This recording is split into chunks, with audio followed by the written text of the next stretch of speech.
broke idiots here or something.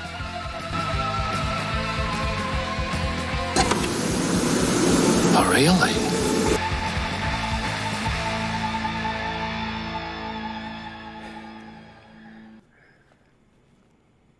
Good evening.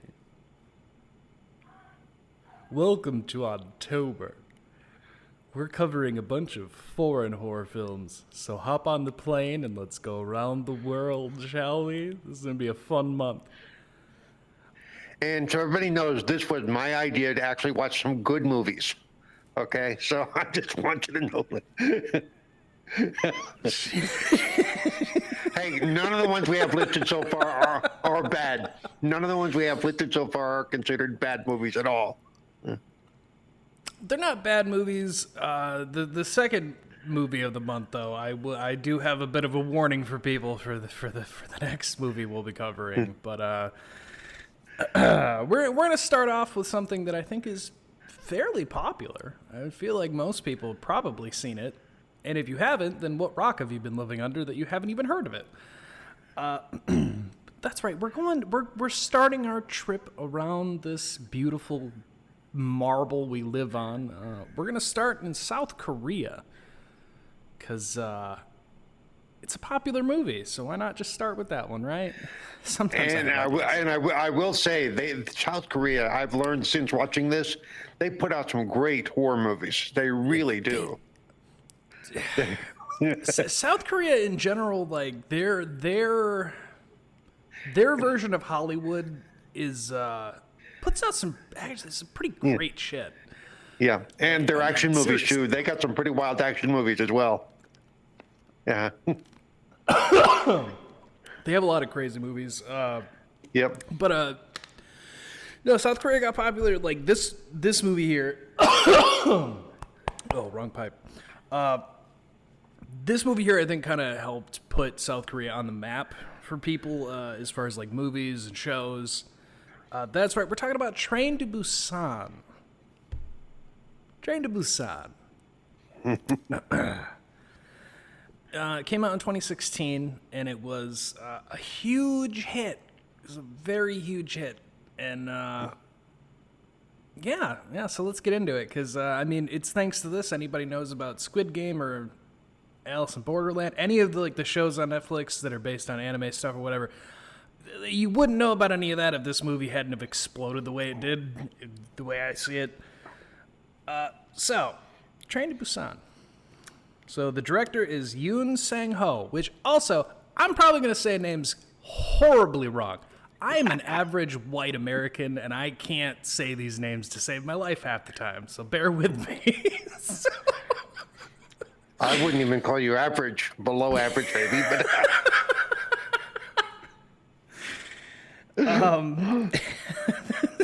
and the writer is Park Joo-suk. So I have some background information before we get into this movie, because there's both of these movies have quite a bit of stuff that was neat behind the scenes. So first off, let's start with this was the 6th highest grossing movie in all of South Korea, which at the time was a huge deal for some other details here. Such as it grossed over $93 million worldwide. It only filmed for 5 months between April and August, which is... Both of these movies have such a small window that they shot in that I think America's Hollywood should take notes of, like, you could make a good movie and not take forever to do it. These people did these things in less than a year, and it is amazing they were able to do it. I will say in the defense here, though, of this one especially, this one more so than the other one we're going to talk about, this one is what you call an enclosed area. It's a very tight space that once you get into that they're filming in one area, they're not bouncing all over the place once they get into the situation.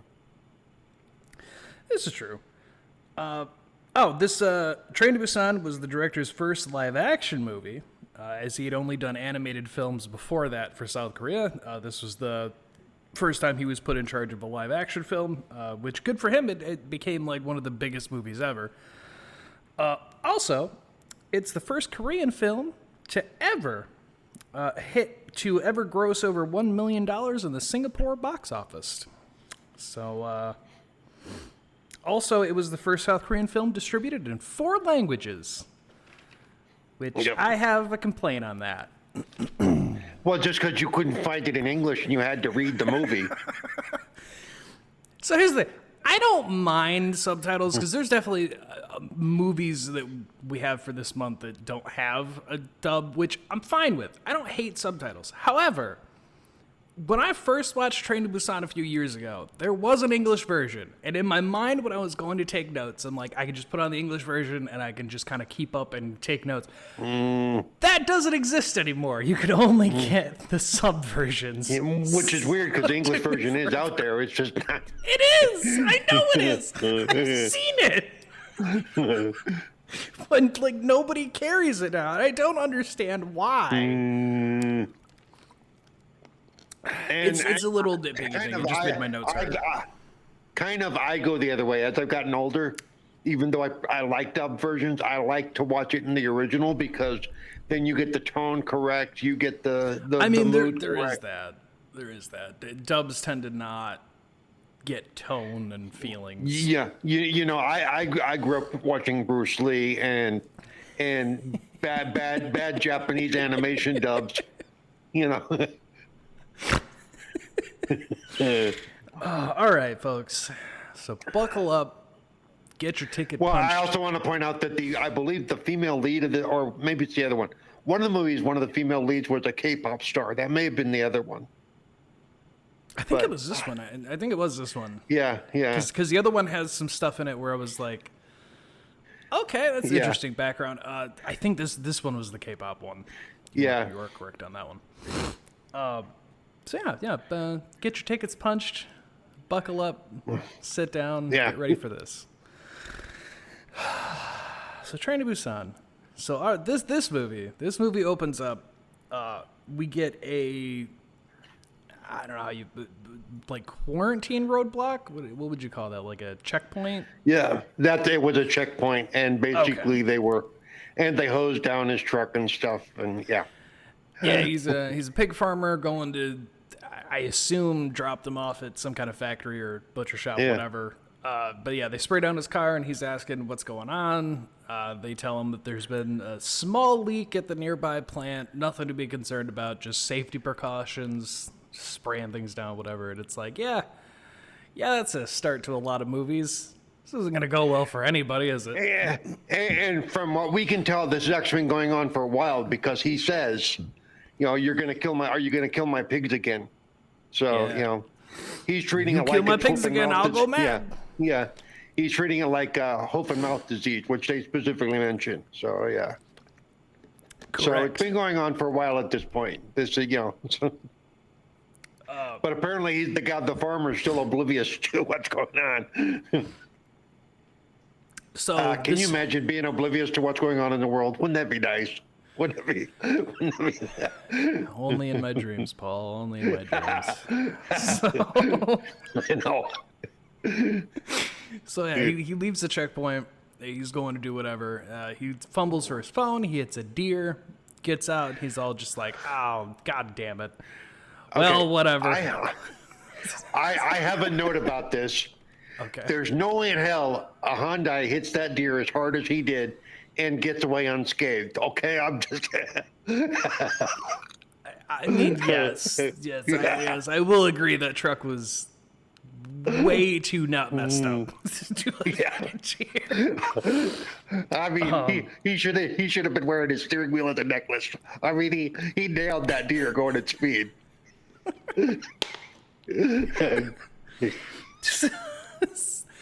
Yeah, he hits his deer. He blows it off. He goes to continue taking his pigs.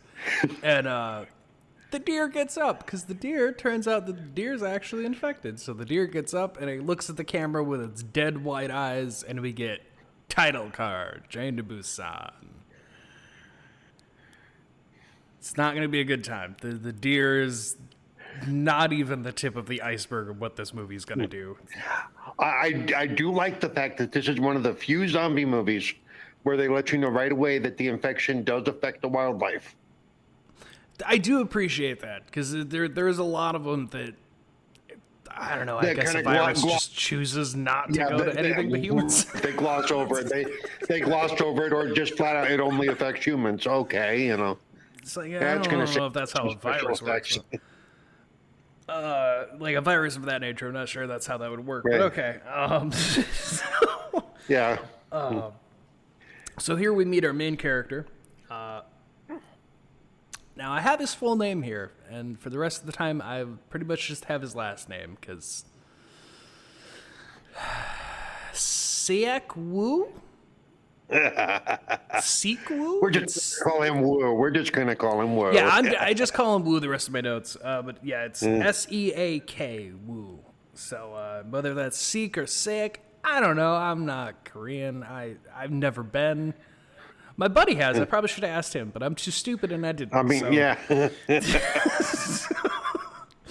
But he works at a finance office of types. He's a hedge fund manager kind of guy, so he's just...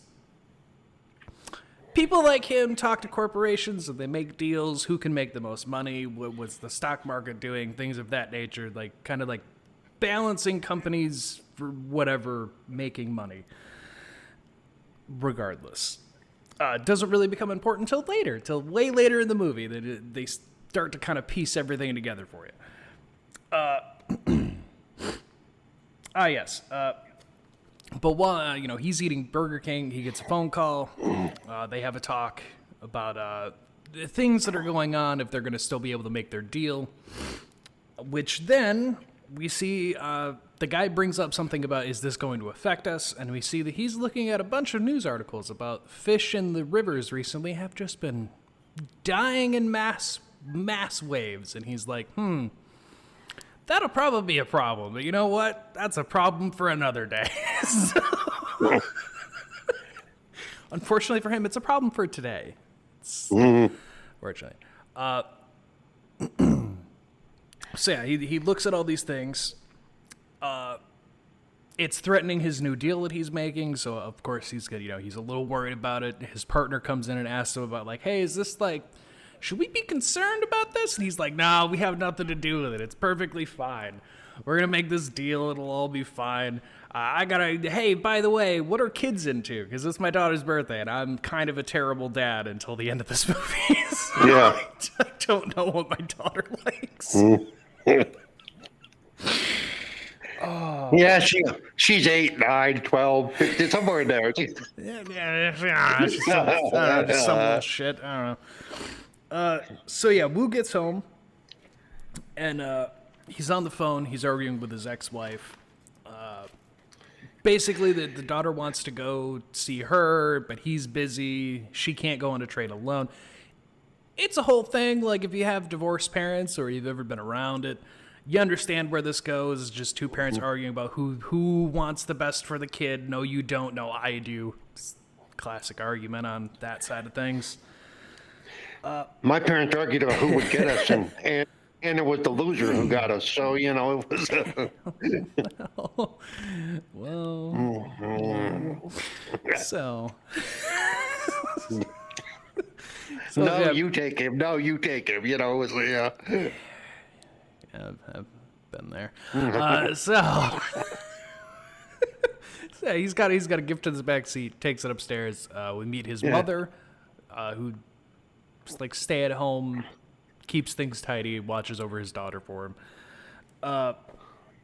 They just kind of get into a talk about, like, hey, where is she? Like, oh, she had a pretty decent day. She's at her room, goes to her room. She's secretly calling her mother and talking about how she wants to come see her, and she doesn't care if dad's busy. She'll go to the train by herself. She doesn't care. Very tenacious little child. Like, very tenacious. Like, she's just dead set on, like, I'm fucking coming to see my mom. And I'm like, I don't care if my dad's busy. I'll go by myself. I don't care if I'm only, like, 8, 9 years old. I'll figure it out. She is bound determined. That's what she wants to do for her birthday. Yeah, the part they didn't translate to, not even zombies will stop me. I'll be there. Fun fact, they don't. So, yeah. So they get into an argument. because she talks about she wants to go see her mom in Busan, and he talks about he's going to be busy all week. It's just a very busy time at work. Have to figure it out some other time. After that argument, he gives her his gift, and he thinks it's the best gift. She's going to be so happy. It's a Wii. Date this movie. It's a Wii. Not a Wii U, but a Wii. And then she in she looks over to her 2016, that wasn't a good prize in 2016. Yeah, no. That was. And then she just looks over to her TV, and turns out she already has a Wii. Because, of course, he's a very terrible dad. Has no idea she has one sitting in her room. So that obviously doesn't go very well. And then she just keeps saying that she just wants to go to Busan. She doesn't care what he wants to get her. That's what she wants. So he's like, whatever. We'll deal with this later. And then, of course, he goes to his room. He goes to relax for the night. Argues with his mom because his mother's like, you shouldn't give up on your wife. Marriage is a whole partnership and blah, blah, blah. It's a whole thing with them. And she leaves a camcorder on the bed, and he picks it up after she leaves, and he sees that it's his daughter's recital. That she had a little recital that he missed, and she didn't finish the song. But he sees that he can tell by the look on her face that she's just very not happy. So he decides, like, okay, I'm going to have to do this for her birthday, because clearly I'm not doing good enough. It's just a tinge of like, he's not a super shitty dad. He's just kind of a super shitty dad. Well, what it is, he's focused on his job. I mean, I know a lot of parents that are like that, Yeah. Yeah. So Wu agrees he's going to take his daughter. It's like early morning. They're in their car. They're headed to the train station because he's like, I'm going to take you to see your mom. That's all you want. You're not going to leave me alone about it. I can't let you just go to the train by yourself. So fuck it. We're just going to go to Busan. Fine.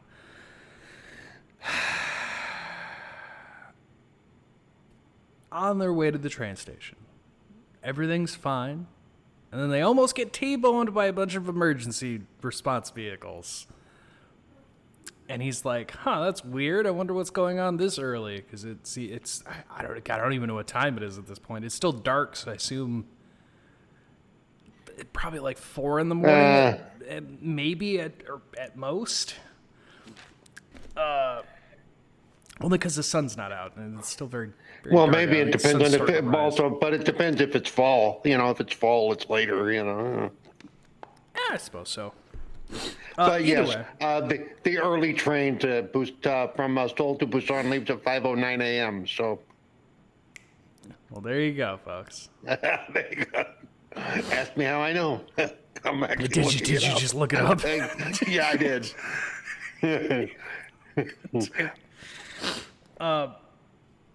Yeah, so he's like, I don't know what's going on, and then he sees a burning building.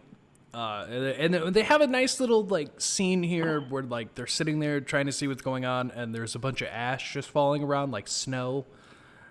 I don't know. There's something about that. I like the scenery on that one where it's just they're just kind of sitting there, and you just like it almost looks like snow, and then the daughter even grabs one, and then she sees that it's ash when she rubs it in her hand. So they don't know what's going on yet. There's a lot of shit going on that they are not aware of, which I feel like for me that's something with Train to Busan where like, yes, it's a zombie movie, but it doesn't open up in your face with it. This one, the only hint you get about it is the other movie we're going to see. The other movie we're going to see is going to talk about that. That's in your face.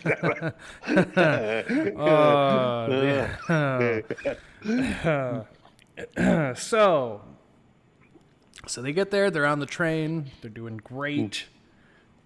This is where we get the people that we're going to see throughout this movie. There's an elderly couple. There's an elderly sister couple. They're not a couple, but it's 2 elderly sisters that are traveling. There's a baseball team, various other passengers. There's a husband and a pregnant wife. By the way, a youth baseball team. Let's make that clear. A high school baseball team, high school level. Yes. Oh. So we're talking. There are teenagers on this train. and their cheerleader, which they weren't happy to see. Yeah. So. Yeah. Oh, I do remember the bit with the baseball team. Yeah, I love that part. Yeah, I love that part. Sad. You kind of meet everybody that you're going to be seeing on this train, and especially the people that are going to be bigger characters. They kind of primary focus. Yeah. Now this is where things they start to get a little interesting because everybody's getting on the train, getting prepared. While this is going on, there's the I see. This is something I probably should have looked up because on the subway, especially in Asia, they have like people that tell you to get on the trains and like run everything, whatever. Not the conductor, but basically like a ticket master kind of. I don't know things about this. All right, I've been on a train one time my entire life, and it was across country, and I didn't pay attention to shit. I mostly slept. So anyway, so he's getting everybody on the train. While he's got his back turned, there's a woman that comes crawling onto the train. She's very injured, and she goes into a restroom, and she starts talking about how she's sorry. You don't know, they don't give you the context of what happened. And question, does this have context? Because I can't remember. If you watch Seoul Station. I'd have to, because I was rewatching this movie before we started. So I haven't reached that part, but it could, because there's definitely a part with there's a lady at Seoul Station who right at the end she turns, and this could be her. I mean, fair. And in case you're wondering, there's an animated you can find it on Netflix, but there's an animated short that he put out before. It's not a short. It's an hour and a half. Oh, is it an hour and a half? I thought it was a short. Yeah, hour and a half, and he put it out like 3 days after he released this movie. Yeah, so it's a whole prequel to how things got set off. So wounded woman goes to the restroom.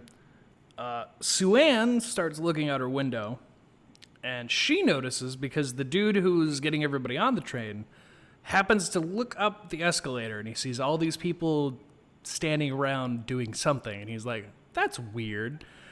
So then when Sue-Ann's looking out the window as the train starts moving, he gets just straight up tackled by somebody who dives through the air at him, and you're like, that's probably not normal.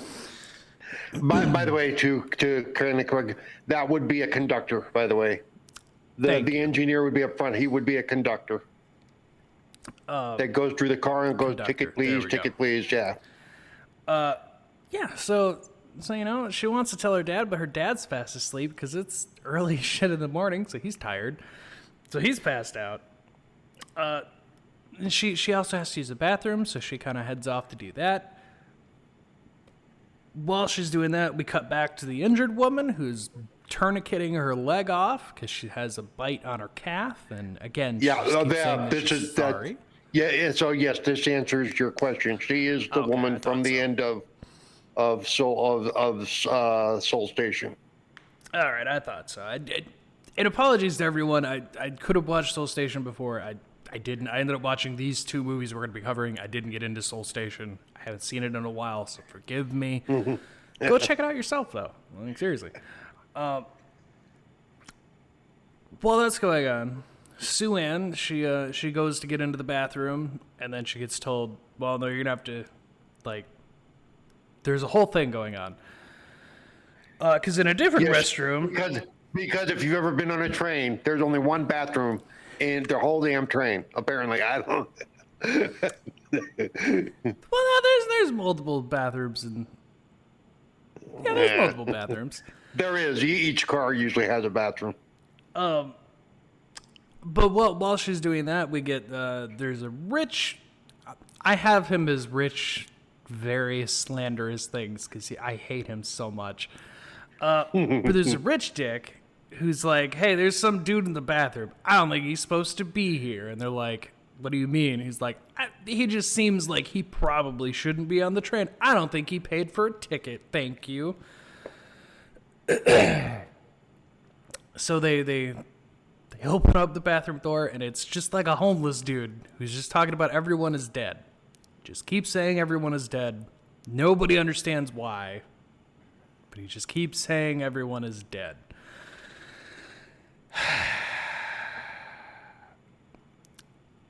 Sue-Ann, who wanted to use the bathroom, is obviously just kind of standing there, and the rich guy sees her.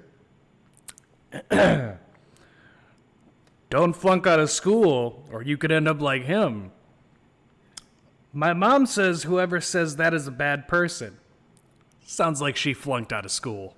And he pats her on the head and goes back to his seat, and I'm like, what a fucking dick. Yeah. Then we cut back to the infected woman, who is now out of the bathroom she was in, and she's just wandering the train at the moment. Not that she'll be doing that for very long, but she wanders around the train a little bit. It's gonna be a very bad time for everyone very quickly. She also she goes to a bathroom. She meets we meet the husband and pregnant wife, who will also become important later. And the husband's just like, hey, you probably want to use another bathroom. There's gonna be a while. There's 2 people here. Maybe go down to this one. Yada yada. So while Sue-Ann's using the bathroom, Wu wakes up because he gets a phone call from his coworker because he sees the news about a leak. And he's like, did we have anything to do with it? I'm pretty sure this is the company that we were, like, funding for. Like, does this have anything to do with us? He's like, that's coincidence. There's no way it's us. Anyway, I'm on my way to Busan, so if you need anything, try not to bother me. But, it'll be fine. Like any typical businessman of that nature is just like, it'll be fine. So I want you to notice that Mr. Dad of the Year here did not notice his fucking daughter. for real. Did not notice his daughter trying to wake him up and getting up and going to the bathroom. But boy, that phone rings and he's trying to jump it. Yeah, phone rings and vibrates. He's all for it. So at this point, the infected woman we had seen before, she's collapsed on a part of a train. And one of the stewards has found her, and she's all like, hey, ma'am, do you need any help? Can I do what's going on? And she calls over her walkie-talkie to the other people, and she's like, hey, got a passenger, not doing too great. I think she's having a seizure of some kind. I need help. It doesn't go well.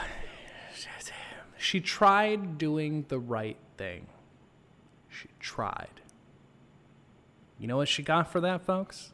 That's right. She gets her fucking throat ripped out.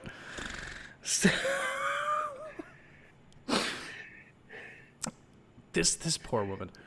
So she calls for the backup, and the dude who she was talking to is making his way to her car, and he suddenly is not getting a response. Cut to the steward, walking through the baseball team's train car with this fucking other woman just latched onto her neck, and everyone just like, what the fuck is going on? Like, why are you giving this person a piggyback ride? Until she rips out the chunk of her neck and blood goes everywhere, and everyone goes, oh, that's not normal.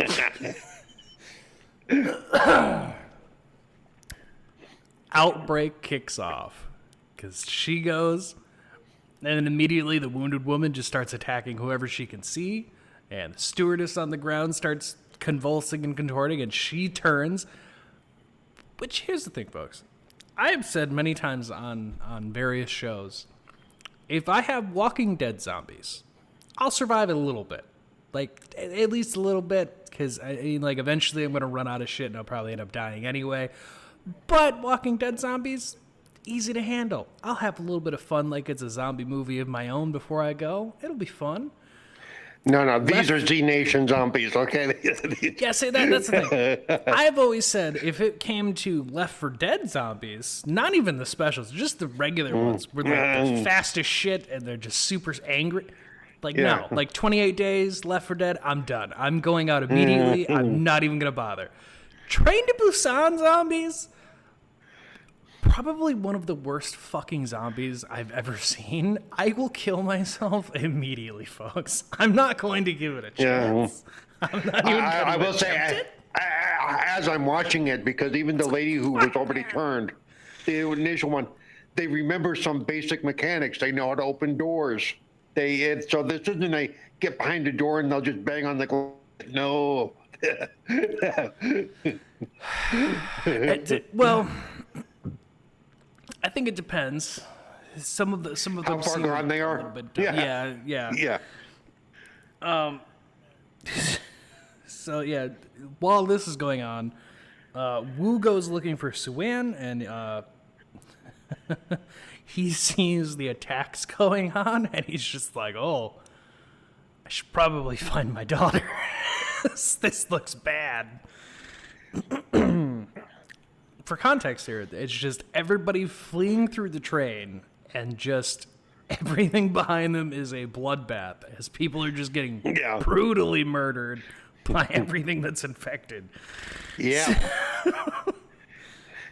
And they turn really fast. They really do. It is like blink of an eye and you're already turning. Except for a couple people, there's like 2 people that don't turn immediately, and it's I think like the one who, I think it has to do with blood to the brain, because like the one who got the first one, she was cognizant enough to get out of because it is the same lady from the animated feature. Fair.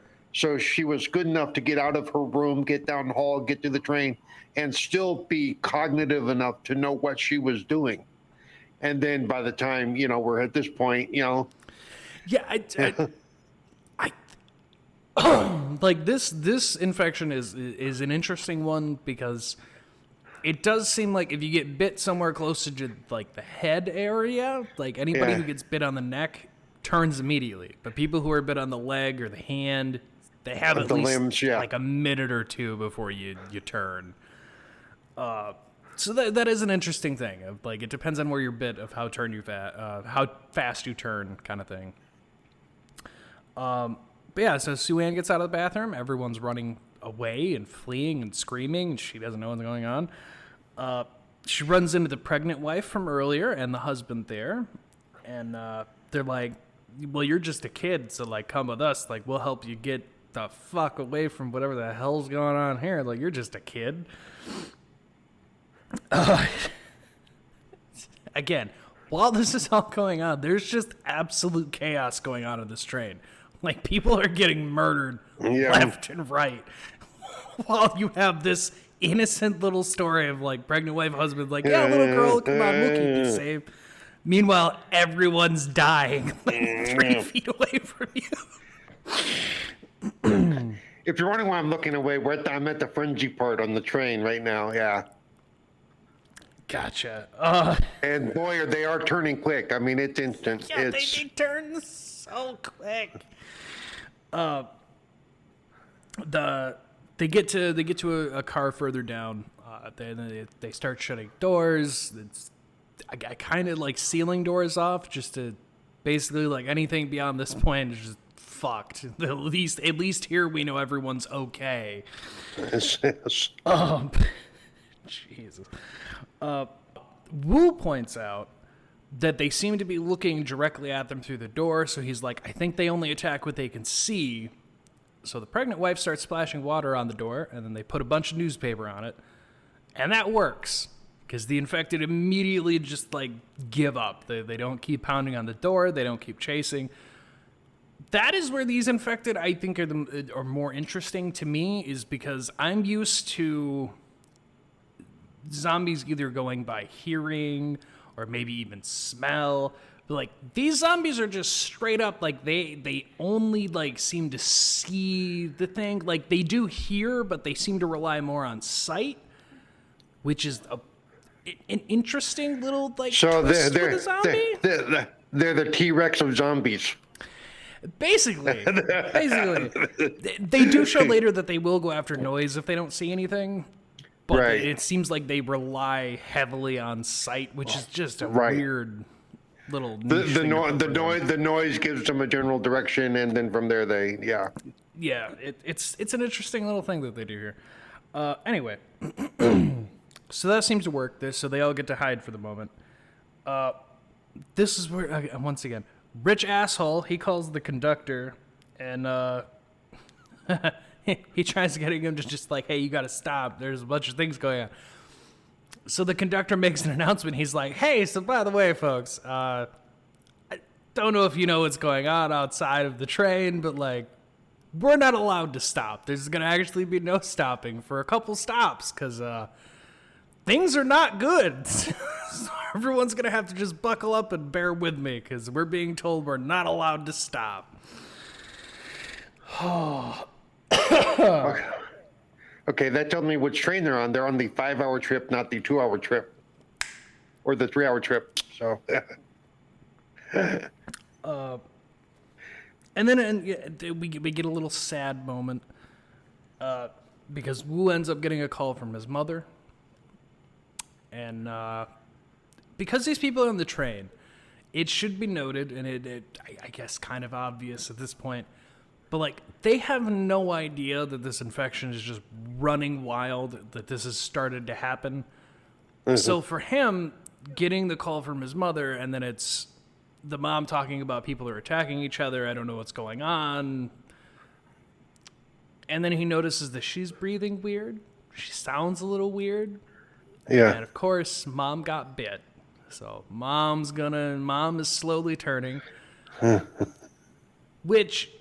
It's interesting when these people, for both of these movies, because this one also does a little bit of this.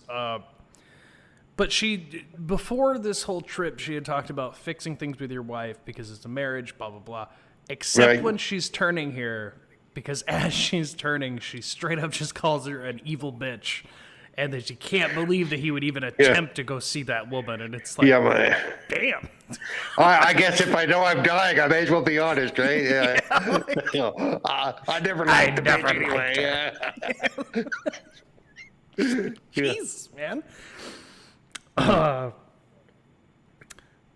As they pull through the next station, they already see that it's overrun because people just start banging the windows. And people are just getting ripped the fuck apart. So it's like, yeah, no, I guess that's why we're not stopping. Yeah. Personally, I would at that point say, we're stopping in the middle of fucking nowhere is where we're stopping. Okay, we're going to... It probably might be your best option. Who the fuck? I don't know. Then again, I don't know with these infected. I don't know where. Yeah. I don't know what would actually work for you. I mean, because you're on a train, you have very limited choices of where you're actually going to go. That's very true. So there's a government conference here. We get this in both movies. The other movie has a little bit more fun with it.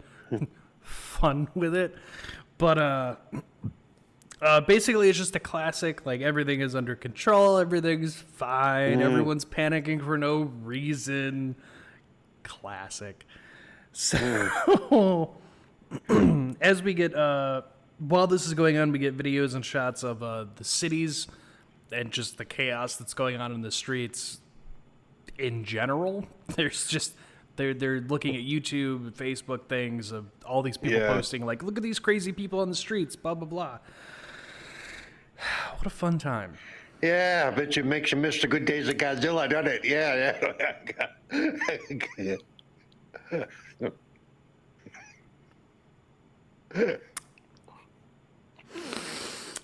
I'm not gonna.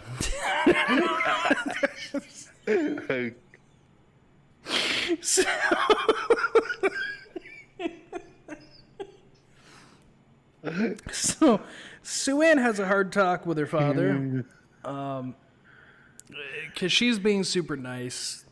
She like gives her seat. She like gives her seat to the pregnant woman, and then later she'll do it for an old lady. And like, there's a whole bunch of things she does of this nature.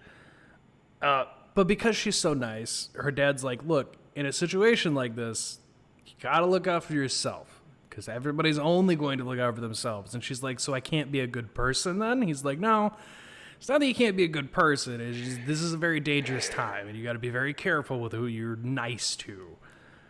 It's very, very serious talk. And also, I don't think this conversation works on a child that's as young as her. Pretty sure that went in one ear and out the other, and just like, you're wrong, but okay, Dad.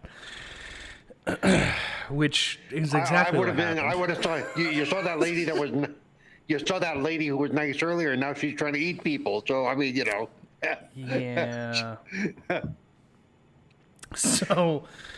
Dad's trying to teach her survival skill, and you're right. She's too young to understand that.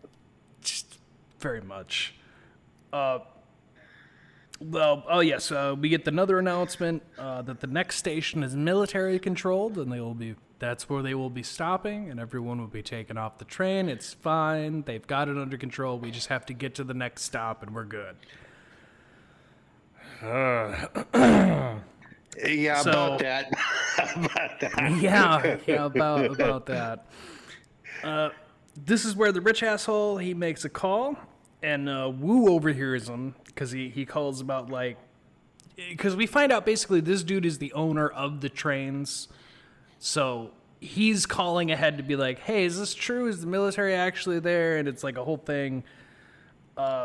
Wu overhears his call and hears him talking about, like, most things are not in control. That, like, military kind of has a handle, but not entirely. Like, you're going to stop there, but there's going to be quarantines, and, like, it's a bad time. So he goes to make his own call because he has his own connections. He's going to figure this shit out. Meanwhile, Sue-Ann bonds with the pregnant wife and the husband there. They're just kind of talking over, like, how old are you? Where are you from? Where's your mom, your dad? Blah, blah, blah. Yeah. Are you my new daddy? Would be no. Will you adopt me? So, Wu calls in, and he has a buddy who is in the military, and he calls him. He's like, "Hey, do you actually have this under control? Like, what's going on?" He basically tells him, like, we're not technically, like, fully in control of the situation, but we have enough control that when you get to the station, you're going to be asked off, you're going to go to a quarantine, there's a whole process we're doing. He's like, can I bypass that, though? Because you're my friend. Can we bypass that? Wow. And he's like, yeah, I mean, technically I could get you and Sue-Ann, like, around it. It's a lot of red tape, but, like, whatever, I gotcha. So he's doing that. They arrive at the next station, and everything is fucking quiet. Like, extremely quiet. Some might say eerily quiet. Basically, it's just all deserted, and it's like, strange. They said the military was here, but I don't see anyone. See, if I was on that train and able-bodied, I'd be like, no, you go first. Go ahead. Yeah, you go ahead. Yeah, you go ahead. Yeah. Hey, go check this out. Let me know it's safe. Yeah. So everyone files off the train, obviously, and they go to try to find the military, trying to figure out what the hell is going on. There's not really any answers because, again, everything's just abandoned. They're not seeing a single person. Wu takes Sue-Ann. They go off down a side hallway because he's like, we're not going to go with the rest of them. They're all going very specific place. We're taking a little side tangent. Also, the homeless man notices that, and he has to talk with me. He's like, yeah, no, I'm not going with the rest of them. And he's like, what do you mean? He's like, no, I overheard you. There's like a thing about a quarantine. Like, yeah, I'm not a big fan of that. I'm going to go with you.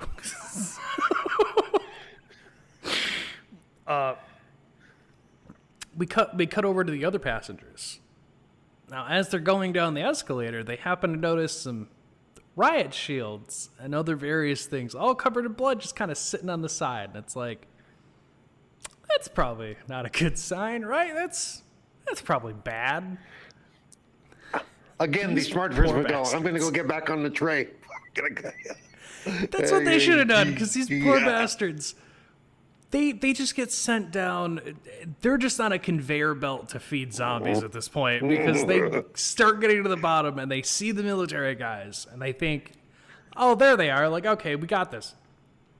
They're all dead. They're all already zombies. So they immediately start attacking all the passengers. We lose most everybody who had survived. Most people fucking die here because you're going down an escalator. There's stairs in the middle. So like the husband does pick up his pregnant wife, put her on the stairs, and he's like, just fucking run. And people are like hopping over the escalator to get on the actual stairs and get the hell out of there. But most people don't make it because most people, they're already on the escalator too close and they can't get away. So the zombies just fucking get them. You know, it's like those sushi restaurants where they have the sushi bar that goes around in a circle. Yeah. Hey, there you go. Yeah, they just got a full smorgasbord. So the strange homeless man, Wu and Suan, they're headed down the hallway. They see a soldier or officer of some kind at the end of the hallway, and the homeless man's like, oh, thank God. Hey, you got to get me the hell out of here. Like, you have no idea what I've been through. Fun fact, he's not okay. Turns out he's a little fucked up. He also wants some help. Which does not go well. He gets tackled by some zombies, and then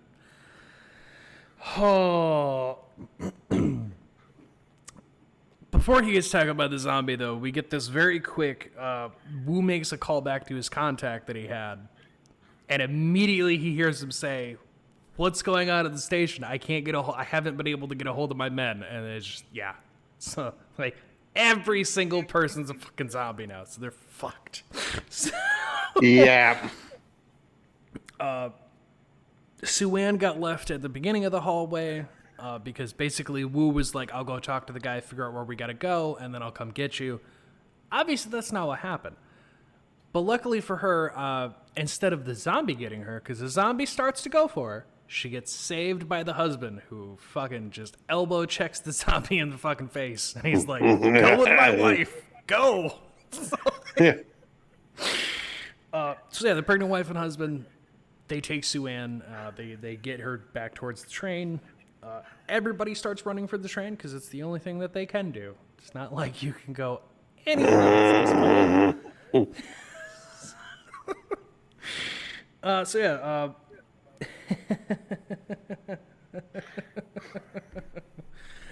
As I said, almost everyone who is left on the train dies here. There's like 2 handfuls of people that make it, and not even all of them will make it soon.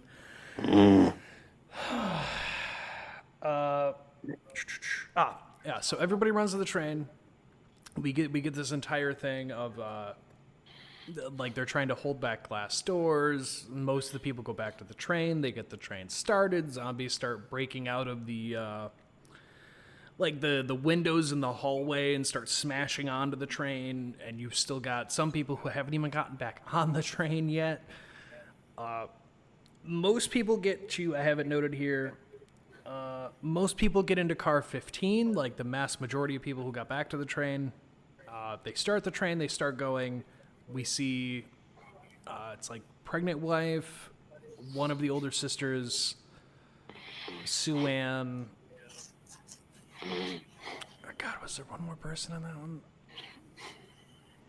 I think that's everybody in that group. But they get chased into their own car, and then they just have to duck into a bathroom. The husband, Wu, and a star baseball player. And I say star baseball player because I'm not sure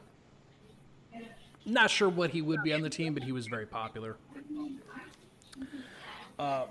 They all get into their own car. They barely make it on as the train's speeding away. Most of the baseball team's dead, except for one guy and the cheerleader. All those teams are dead.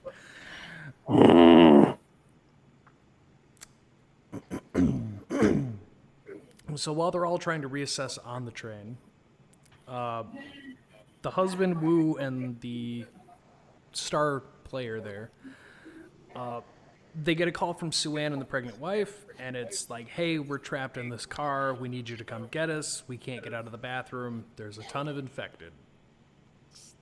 Fun time.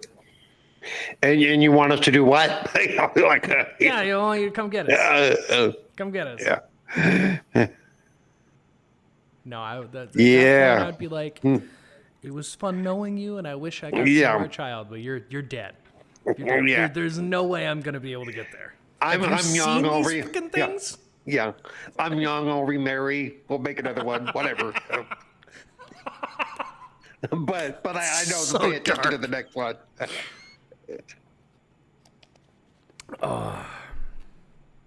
So,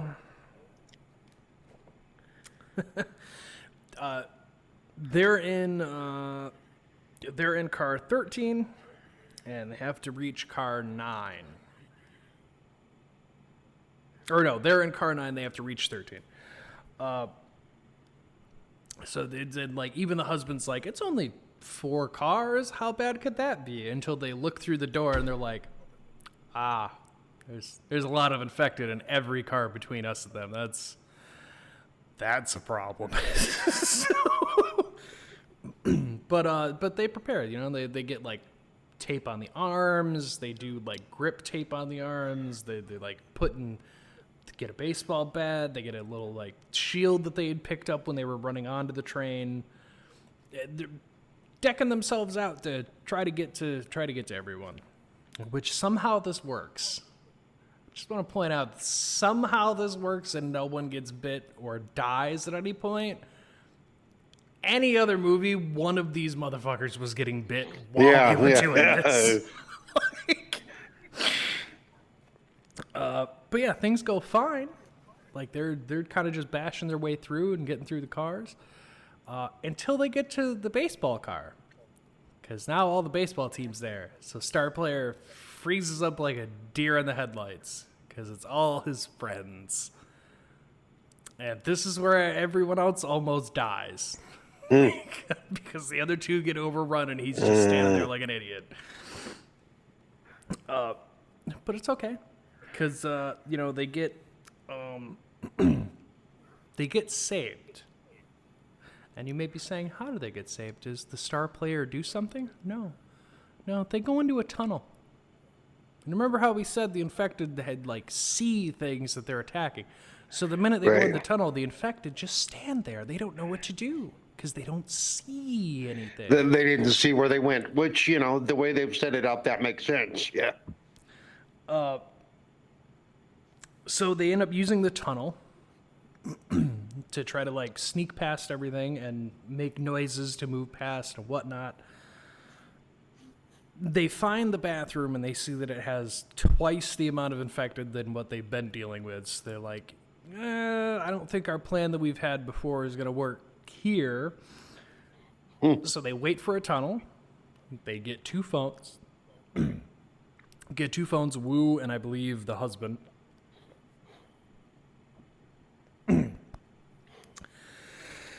And they use the ringtone. So he slides the phone down, calls it, ringtone goes off, infected go for the phone on the other end of the car, and it's a tunnel, so they can't see. They're just going by the noise of where that came from. And then they finally get to the restroom, and they're like, okay, everyone's fine, everyone's good, nobody's dying, nobody's dead. Great. But then the tunnel's leaving. They didn't get out of there, so they have to funnel into the opposite bathroom and wait for another tunnel. Because it's the only way to move. So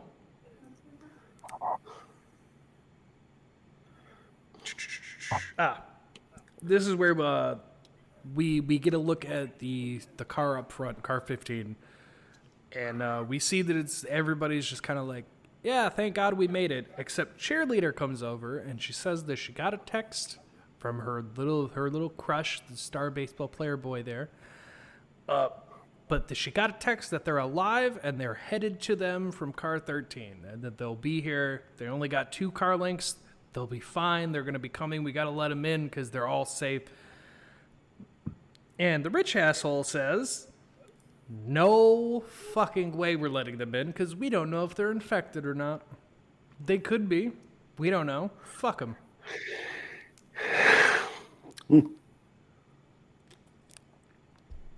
To a degree, I understand his point. But also, to that point, I think considering everything you've seen about these infected, I think if you're getting a text message, I don't think he's infected. Just gonna put that out there. So they enter. Yeah, but we know by now the rich guy would sacrifice everybody as long as he gets out of there alive, including the little girl. Okay.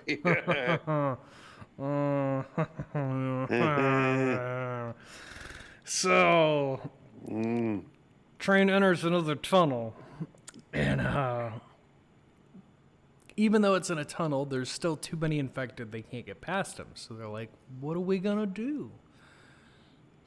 Well, there's the cargo railing, like, all your storage for your luggage. Fuck it, we'll just use that. That goes right above them. So that's what they do. They all lay down and they start army crawling across the little storage rails. And they're going to go over the infected. How you get past them beyond that? Wu already thought of that. There's a bag about halfway down that if he can take it and he can throw it to the opposite end of the car, they're going to go for that, and they can all get down and continue on their way. It's a foolproof plan. Foolproof plan.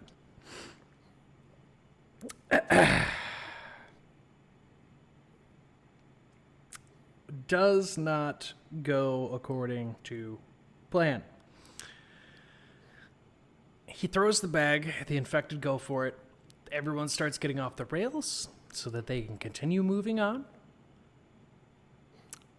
So, fun fact, if you've seen the movie, then you know, and if you haven't seen the movie, little tidbit here.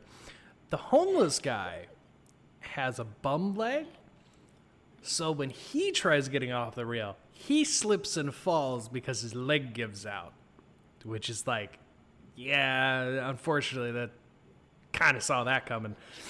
So he slips and falls, and then Wu's like, oh my god, here, let me help you. You've helped us, blah, blah, blah. They're out of a tunnel now, though. So now all the infected are going to be looking around for where the food went. So they dive into some seats, and they're like, fuck, I don't know, man. Like, this is the shit run of the draw. I don't know, man.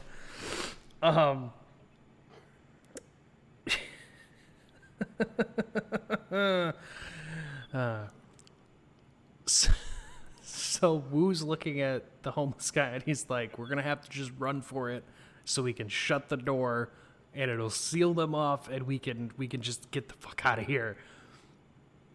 They go to do this. They go to move.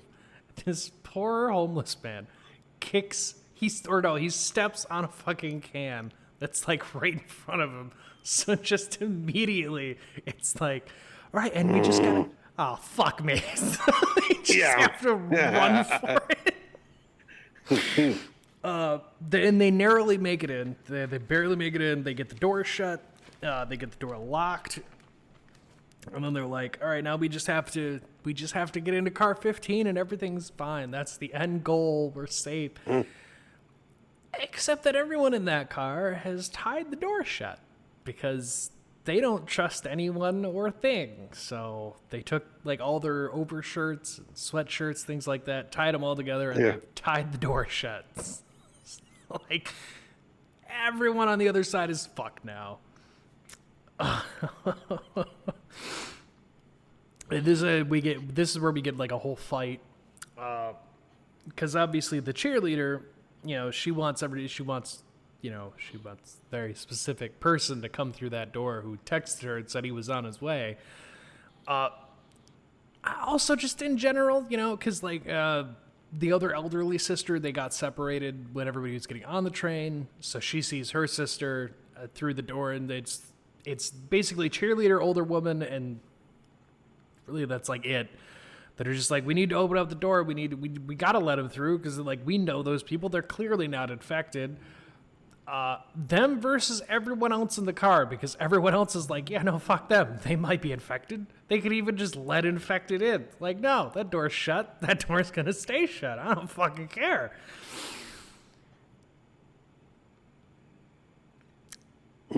Here's the thing, folks. If people are desperate enough, we will find a way into things. That is why they take their baseball bat and anything else they can find, and they just start beating the shit out of the door. And they're like, you know what? Fuck it. We're just going to break the glass door open because we're not staying here where the infected are coming. So they do that. Obviously, everyone gets very pissed off, and it's just like, why are they breaking down the door? Now we're all going to die. This is where we get some heartbreak here, because the door that they had shut wasn't really shut. It was more that they kind of got it shut, and then a zombie got a hand in, and the husband has been keeping it shut the entire time that all of this other shit's been going on. So him and Wu are trying to do that. This is where it gets unfortunate. One of the zombies reaches up. Well, not reaches up, but like shoots its head up from the bottom of the door, and it latches onto the husband's hand. And let me tell you, folks, when I first watched this movie, this upset me so much because I actually liked his character, because as much as he butts heads with Wu, he does genuinely give a shit about the kid and his wife, to where like he's a genuinely good person, and I hated to see him go this way. He sees his hand get bit. He knows what's up. He knows what's going to happen. He knows there's no coming back from this.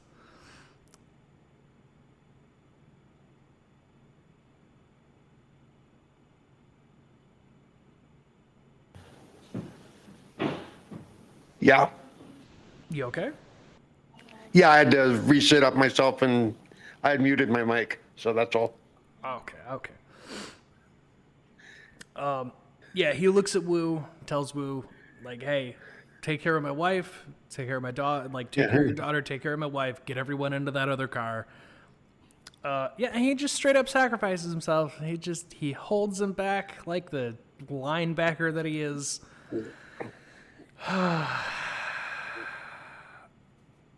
Before he does, though, he does look back at his pregnant wife, and he tells her that he hadn't thought of a baby name, but he's thought of one now. It'll be Sun Yun.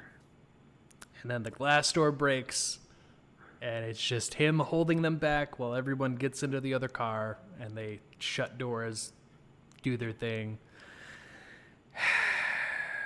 Everyone except the elderly sister who had been separated, who is with this group, because she gets eaten. She doesn't quite make it. Wu immediately, once they get into this other car and they're all sealed in, Wu immediately starts blaming the rich prick. And then Rich Prick blames him. And it's just a back and forth of like, you broke open the door. Like, clearly you're infected because you're crazy. And then him being like, you didn't open up the door because you're a fucking dick. Like, what are you talking about? Like, I have a child.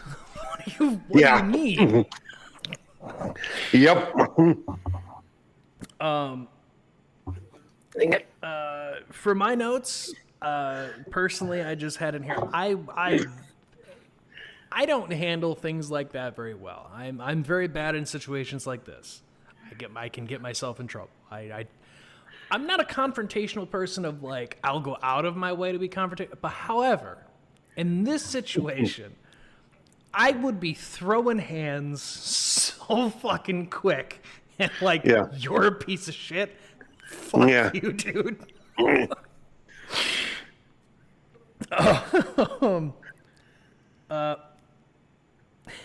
So yeah, they get kicked out of the car. Everyone tells them that they could be infected and it's their fault. They need to leave because they were safe before they got there, which isn't how that works, but okay. So they do that. You know, Wu, his daughter, pregnant wife, cheerleader, and the star baseball player, they go to the other car. They're like, okay, you know what? Whatever, fine. You don't want us here because of whatever dumb shit reason you have. Like, whatever. I don't care. And Wu even has like a smirk on his face of like we all, it's like, you're all gonna die if we don't work together. Like, I don't understand. Like, okay, whatever. You're gonna die. Yeah. So they go to the other car. Last joke, turns out, is on all of those people. Because while they're in the other car and they're all thinking about what they're going to do, how are they going to handle the situations, remember how I said there were 2 elderly sisters, right? And one of them got eaten. So the other one, looking through the door, sees her sister. And she has like a very touching moment of like, you always taken care of me, and I should have taken care of you. We need to be free now. I'll always love you. And then opens up the door. Meanwhile, the rich guy's like, somebody stop that fucking woman! Somebody stop her! But fun fact, nobody stops her, and the infected come rushing in, and everyone dies. Basically what Wu had in his mind of like, they're probably all gonna die. Like, they all die here immediately. Because they're all idiots. Well, and even if Wu and them would have still been with them, the old lady would have still done that too. Unless somebody would have, because nobody would have thought get the old lady away from the door, because who's going to be stupid enough to open the whole shit, I feel like there's also like a part of this where like the old woman, I feel like she also kind of did it as part of revenge for all those people. Like, her sister was there, was like right there and could have been saved, and you didn't open the doors. Like, kind of your fucking fault. Yeah. It's also where I have in my notes that while this is going on, Wu has that look of like, should have listened. Should have listened to me. You get what you deserve. So, Wu and Suan have a touching moment here. Amongst all the chaos that they're in. Basically just, hey, you've been very brave. You've been doing great. We need to stick together. I'll always love you. And then they talk about the, God, what is there? Basically, they're just talking about, what he's going to be like. That he's been working too much, but he should be there more, and he understands, blah, blah, blah. It's a whole, like, just nice little father-daughter moment, Like, there's a bunch of chaos, but, like, hey, I saved you, and I want you to know I'll always try to do things for you, blah, blah, blah. Wu tries calling his ex-wife, but it turns out her phone's just not on or doesn't have service, which either way, he can't get a hold of her. Suan's getting pretty worried because they haven't been able to get a hold of her. But Wu then gets called from his partner. And goddamn. By the way, I want to point out that I'm really surprised that the cell phones are still working at this point. For both of these movies, I had that exact thought of like, how are the phones working with how fucking chaotic these places? Well, how is your phone still working? Even if the services were still up, just like when we've had disasters, all of a sudden nobody can get through because everybody's trying to get through. That's yeah. Either way, this movie and the other one, like they use their cell phones like that's no issue, and it's like I'm pretty sure in a situation like there would be a lot of issues. No, yes, the services would stay up unless something happened to like the power or something, because it's all automated nowadays. So, but still, when you've got thousands upon thousands of people trying to call everybody, we run into this, on New Year's Eve. Try to send a message at midnight. So, Wu goes to the bathroom, takes a call, and it's his business partner, or his assistant from earlier. But anyway, he asks very specifically, is he sure that they didn't cause this? Because YS Biotech. Real quick before you go on, because I'm hitting the part of the movie where they're with the baseball team. Ah, yes. When they go through a tunnel and it gets dark and the baseball team can no longer see them, they freak out because they just see the lights whizzing by in the tunnel and they can see nothing else. So that's an interesting little touch. Yes. Yeah, you have these two guys standing on either side of them, and these guys the lights are the only thing that they can lock on to, but they're going so fast, you could tell even as zombies, they're fucking confused. Yes. It is a nice touch. Like there's little things like that throughout this movie I enjoy. So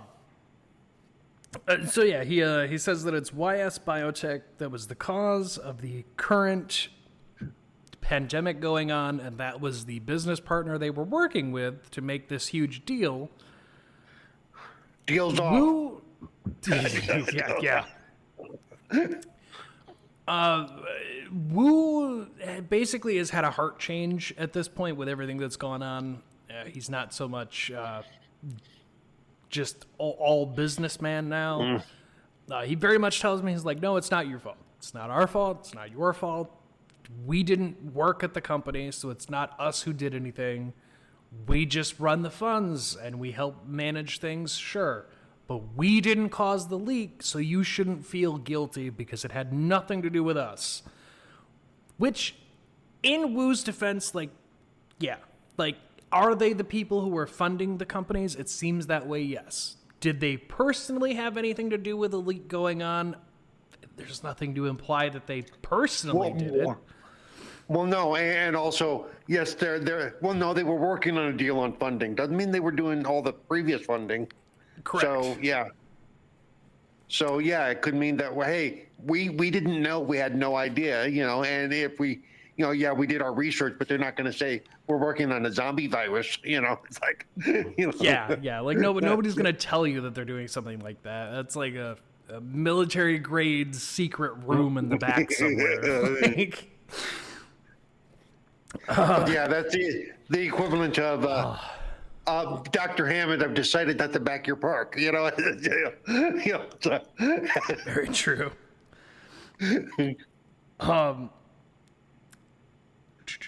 There's a whole thing here. The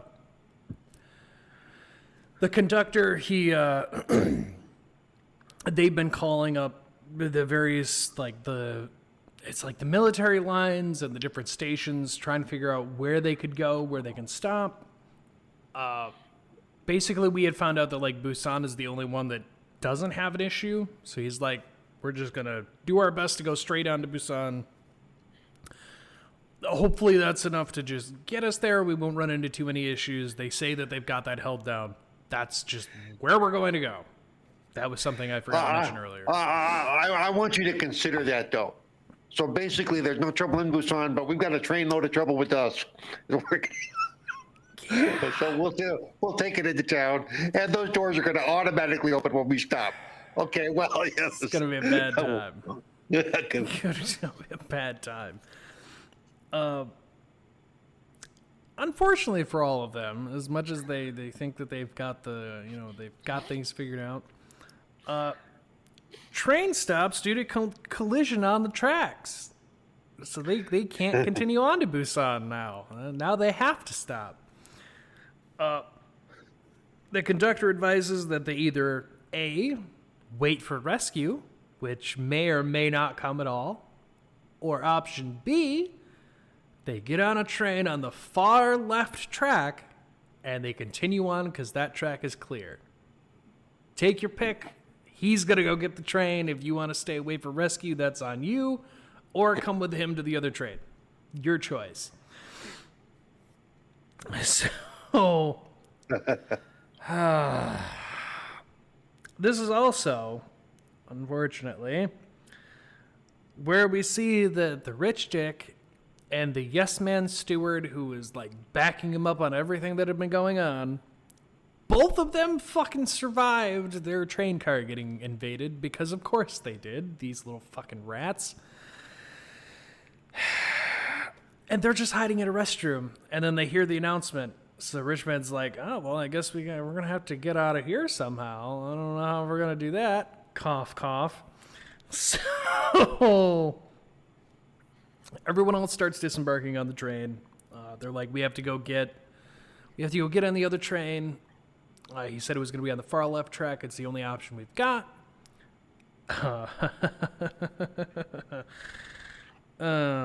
So the rich dick sticks not even his head out. He just kind of looks around the door, sees there's a ton of infected. He's not going to be able to get out. Comes back.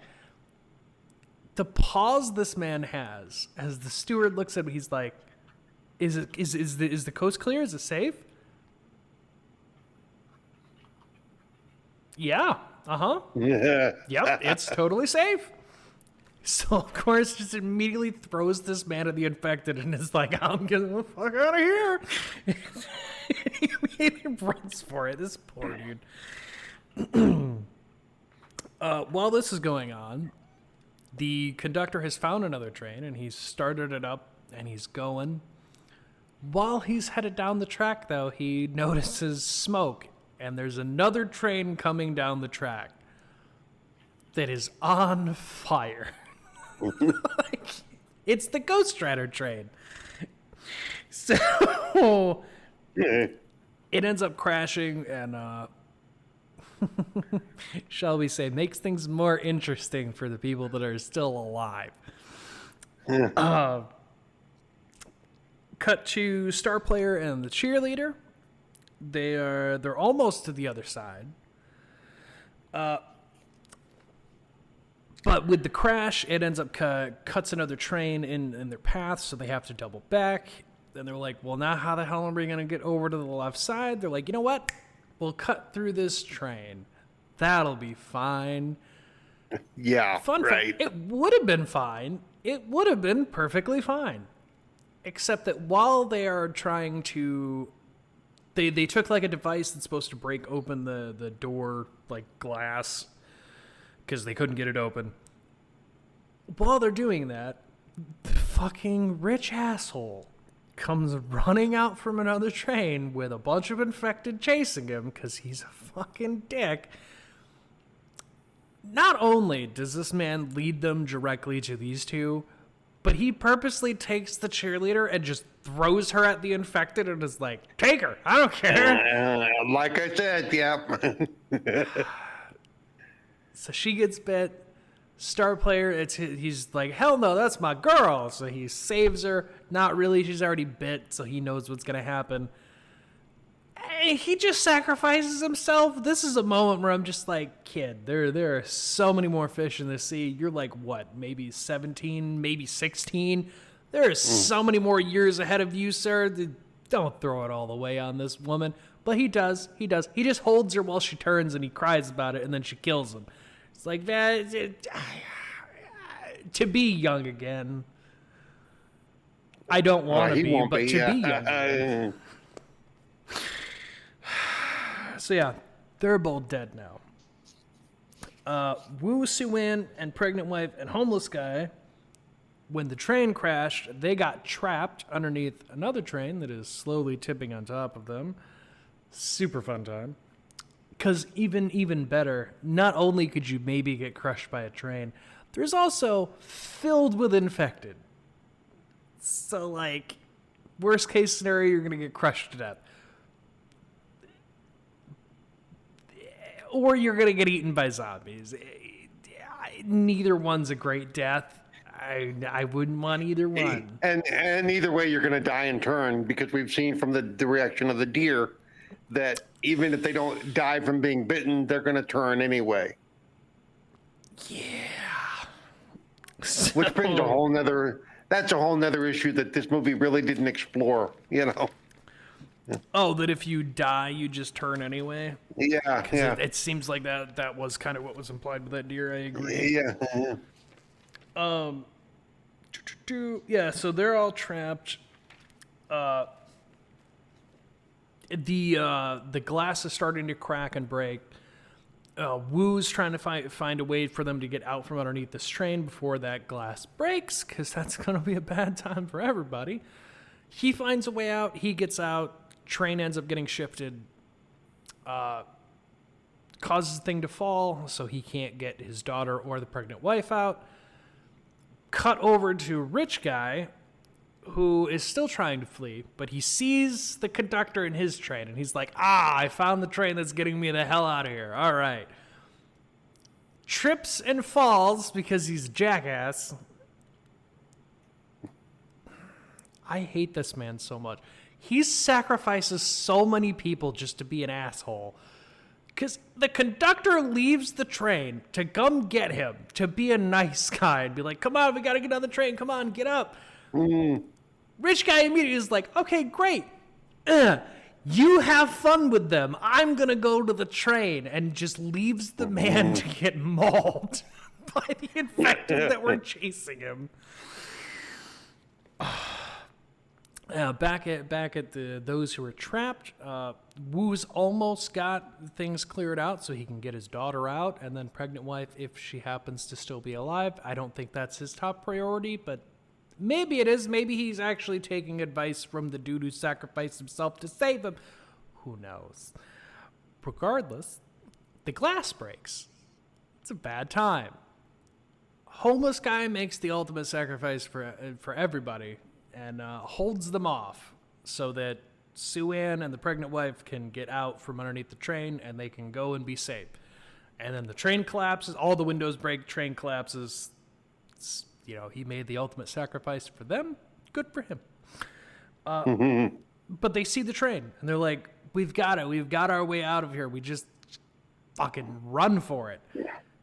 Luckily for them, they all do get on the train. It's not a sad, like, somebody gets left behind. Like, no, they all actually do get on this train, and it's like we're getting towards the end here, so it's like, oh, thank God, we just have to ride the train.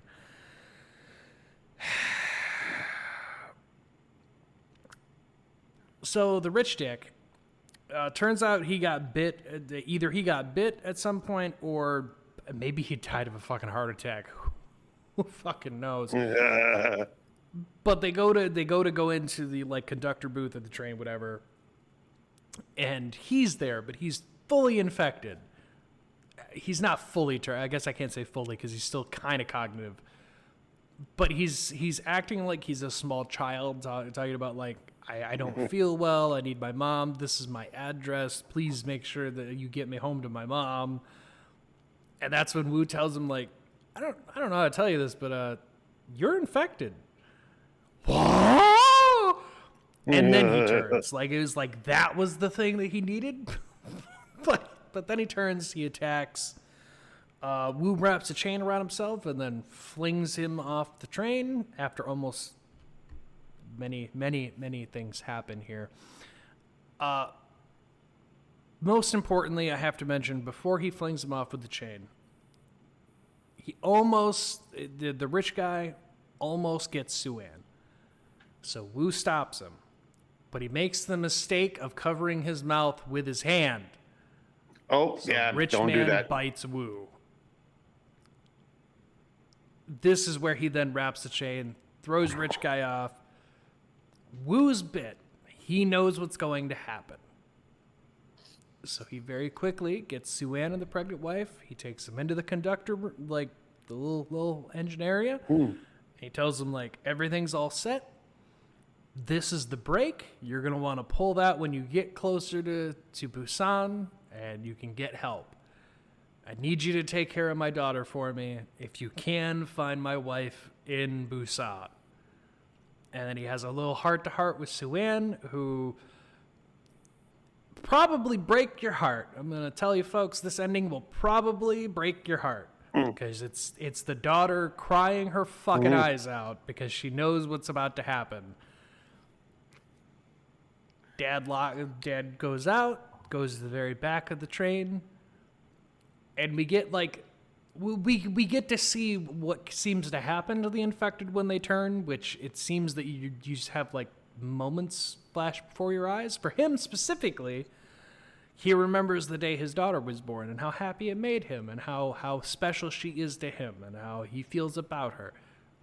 And then he falls off the train and he's dead. And then he's starting to wonder if she tastes like chicken. No. I always thought she would. So yeah, that happens. And then really just the ending of the movie is that pregnant wife and Sue-Ann make it. There is a blockade, so they have to stop. They get out. They walk down a tunnel. They don't know what's going to happen. We get some military guys who see them coming down. They radio back to their captain, and they're like, hey, what do you want us to do? And they're like, can you make any identification? Can you tell anything? They're like, we can't tell if they're infected. Almost ends very badly here, because immediately they're told, kill them. Just kill them, then. You don't know if they're infected or not. Kill them. We can't take the risk. Luckily luckily for everyone watching, Sue-Ann starts singing the song that she had at her recital because her dad had told her she should have finished it. So she finishes it. Mm-hmm.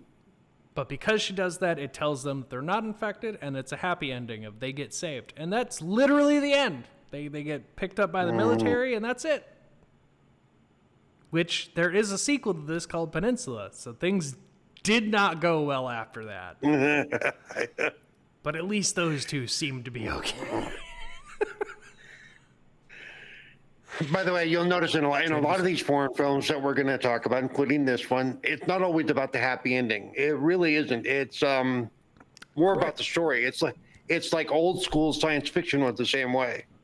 It wasn't always a wrapped up happy ending. Sometimes, just when you think it's going to go well, all of a sudden somebody has to make a sacrifice or do something that makes it sad. It's an ending, but it's still a sad ending. It's not quite the ending that anybody would have expected, I suppose. Right. But that's Train to Busan. It's a great movie. Just go watch it yourself. It's a great movie. It got me into South Korean films and shows. Now I've seen a ton of it now, and I've enjoyed most of what I've seen. They have a very unique way of doing things, and it seems to work, especially in like the horror aspect. Man, like, there's some good shit. Yeah. By the way, Edgar Wright of Shaun of the Dead, he loves this movie. He loves this movie.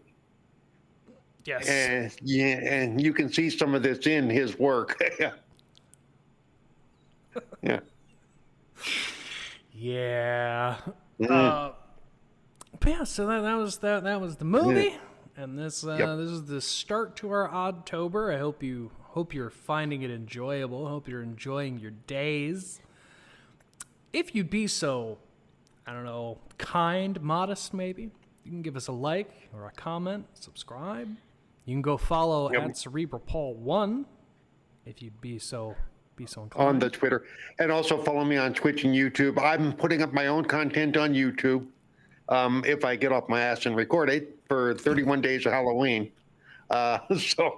Which I've started working on. So yeah, it should be up at some point. 31 movies in 31 days. That's a lot of work. One of them will include this movie. One of them will include this movie, though. So it's already good. So I've already watched it. So there we go. So it's true. It's helping you as we can.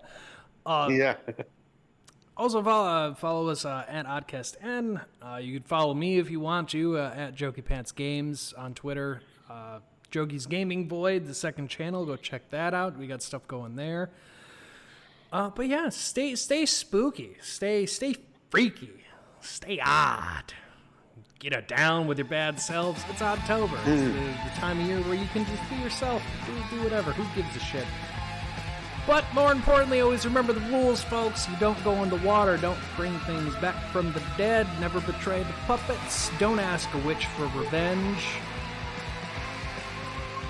Don't prank your friends as a serial killer. And for these movies in particular, you don't have to be the fastest runner. You just have to be faster than some of the other people. So. I guess that's wrong. Good night, everybody. Yeah. What the fuck? It's true. It's absolutely true.